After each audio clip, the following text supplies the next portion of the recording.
प्रदेश से राज्यसभा की एक सीट पर कई दावेदारों की नजर लगी हुई है।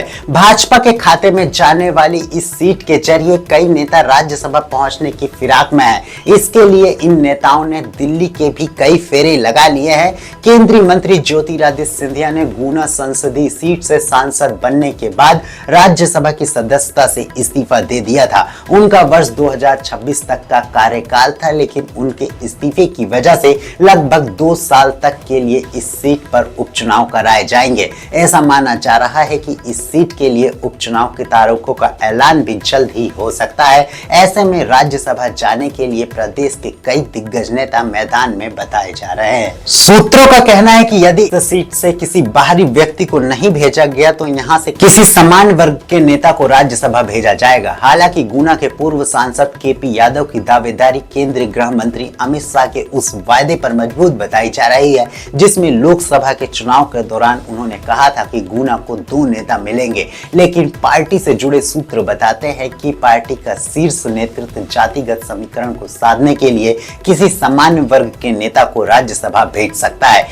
और आज मैं कहकर जाता हूं, केपी यादव ने इस क्षेत्र की बहुत अच्छी सेवा की है। केपी यादव की चिंता मुझ पर छोड़ देना, आपको करने की जरूरत नहीं है। भारतीय जनता पार्टी हमारे भाई केपी यादव के भविष्य की और केपी यादव को आगे बढ़ाने की सभी प्रकार की चिंता करेगी। गुना वालों, आपको 2 नेता मिलेंगे, ज्योतिरादित्य भी मिलेंगे और केपी यादव भी। भाई और बहनों, मैं राजा साहब के लिए वोट मांगने आया हूं। ज्योतिरादित्य जी मेरे मित्र भी है, भाजपा के वरिष्ठ नेता भी है, मगर ज्योतिरादित्य को आप जिता के वक्त एक बात याद रखना, ज्योतिरादित्य को दिया हुआ एक वोट नरेंद्र मोदी को तीसरी बार प्रधानमंत्री बनाने वाला। कई क्षेत्र में मैं जाता हूं तो लोग कहते हैं कि साहब हमारे सांसद को आप आगे बढ़ाना, हम जिता कर भेजेंगे। अब आपको तो बना बनाया मंत्री मोदी जी ने यहां चुनाव लड़ने के लिए भेजा है, प्रचंड बहुमत से जिताना। और आज मैं कहकर जाता हूं, केपी यादव ने इस क्षेत्र की बहुत अच्छी सेवा की है।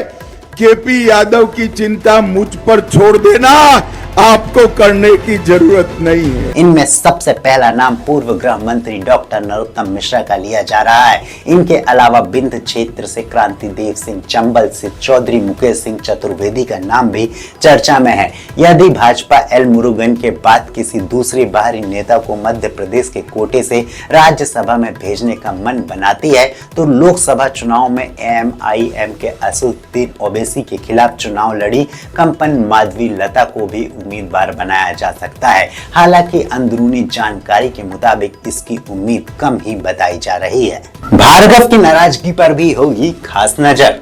इधर भाजपा नेतृत्व प्रदेश के कद्दावर नेता पंडित गोपाल भार्गव की नाराजगी पर भी नजर बनाए हुए है। 8 बार से लगातार विधानसभा चुनाव जीत रहे पंडित गोपाल भार्गव ने पिछले दिनों रामनिवास रावत को कैबिनेट मंत्री बनाए जाने पर नाराजगी भी जताई थी। उनकी नाराजगी की खबर दिल्ली तक भी पहुंच गई है।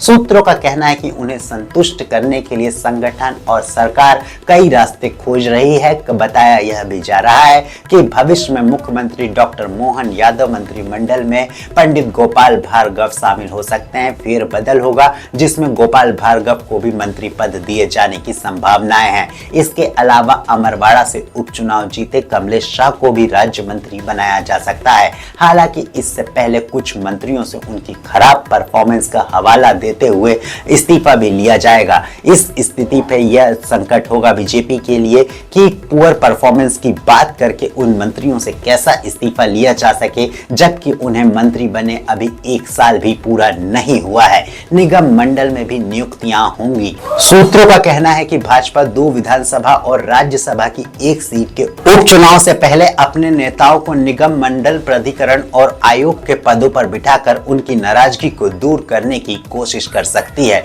इसके अलावा संगठन चुनाव पर भी नजर होगी। प्रदेश में जहां 2 विधानसभा सीटों के लिए उपचुनाव प्रस्तावित हैं, तो वहीं भाजपा को पार्टी संगठन के लिए चुनाव भी संपन्न कराना है। इसी दौरान राज्यसभा की 1 सीट के लिए भी उपचुनाव हो सकते हैं। हालांकि विधानसभा में संख्या बल के आधार पर राज्यसभा की सीट पर भाजपा के लिए रास्ता साफ रहेगा, लेकिन चेहरा तय करना चुनौती होगा, जिस पर बिना किसी मान मनोबल के आम सहमति बन जाए। अमरवाड़ा उपचुनाव में कड़ी टक्कर मिलने के बाद से सचेत भाजपा दोनों उपचुनाव में बड़ी जीत की कोशिश करेगी और इसके लिए वह अपनी रणनीति बना रही है और कार्यकर्ताओं से लेकर वरिष्ठ नेताओं को भी साधने का लगातार प्रयास कर रही है। तो अब ये आने वाला समय ही बताएगा कि बीजेपी राज्यसभा सीट में अपने किस चेहरे को दावेदार बनाती है और किसे अपना साधती है। तो अब ये आने वाला समय ही बताएगा कि भारतीय जनता पार्टी राज्यसभा के इस आगामी उपचुनाव के लिए अपने किस प्रत्याशी पर दांव खेल सकती है। और भी अपडेट के लिए बने रहें विचारोदय न्यूज के साथ। धन्यवाद।